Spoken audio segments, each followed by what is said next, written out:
നമസ്കാരം. ഇൻഫോടെക്കിലേക്ക് സ്വാഗതം. 2020 ദേശീയ വിദ്യാഭ്യാസ നയം നടപ്പിലാക്കാൻ സംസ്ഥാനങ്ങളെ നിർബന്ധിക്കാൻ കഴിയില്ലെന്ന് സുപ്രീം കോടതി. അത്തരം തീരുമാനങ്ങൾ ആർട്ടിക്കിൾ 32 പ്രകാരമുള്ള അധികാരങ്ങൾ ഉൾപ്പെടുന്നില്ല എന്നും കോടതി. കേരളം, തമിഴ്നാട്, പശ്ചിമ ബംഗാൾ തുടങ്ങിയ സംസ്ഥാനങ്ങളെ ദേശീയ വിദ്യാഭ്യാസ നയം നടപ്പിലാക്കാൻ നിർദ്ദേശിക്കണമെന്ന ഹർജി തള്ളിക്കൊണ്ടായിരുന്നു സുപ്രീം കോടതിയുടെ നിരീക്ഷണം. വിദ്യാഭ്യാസത്തെ കാവലിരിക്കുക എന്ന ലക്ഷ്യത്തോടെ കേന്ദ്ര സർക്കാർ രൂപം നൽകിയ 2020 ദേശീയ വിദ്യാഭ്യാസ നയം സംബന്ധിച്ച ഹർജിയിലാണ് സുപ്രീം കോടതിയുടെ നിർണായക ഇടപെടൽ. ദേശീയ വിദ്യാഭ്യാസ നയം നടപ്പിലാക്കാൻ സംസ്ഥാനങ്ങളോട് നിർബന്ധിക്കാനാകില്ല എന്ന് സുപ്രീം കോടതി ചൂണ്ടിക്കാണിച്ചു.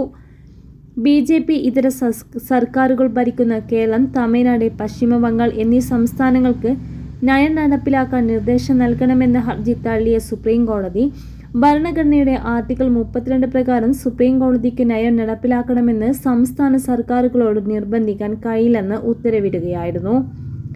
അതേസമയം ആർട്ടിക്കിൾ 32 പ്രകാരമുള്ള കോടതിയുടെ അധികാരങ്ങൾ പൗരന്മാരുടെ മൗലികാവകാശങ്ങളുടെ സംരക്ഷണം ഉറപ്പാക്കുന്നതിൽ മാത്രമായി പരിമിതപ്പെടുത്തിയിട്ടുണ്ടെന്നും അത് സംസ്ഥാന സർക്കാരുകളുടെ നയപരമായ തീരുമാനങ്ങളിൽ നിർദ്ദേശിക്കാൻ കഴിയില്ലെന്നും വ്യക്തമാക്കി. Justice JB Pardiwala, justice R മഹേതാവൻ എന്നിവരടങ്ങിയ ബെഞ്ചിൻ്റേതാണ് നിരീക്ഷണം.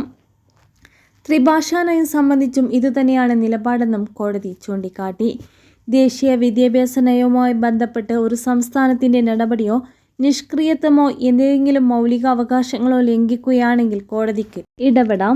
ഫെഡറൽ തത്വങ്ങൾക്ക് നിരക്കാത്ത വ്യവസ്ഥകൾ അടിച്ചേൽപ്പിക്കുന്ന ദേശീയ വിദ്യാഭ്യാസ നയത്തിനെതിരെ കേരളം ശക്തമായ എതിർപ്പ് അറിയിച്ചിരുന്നു.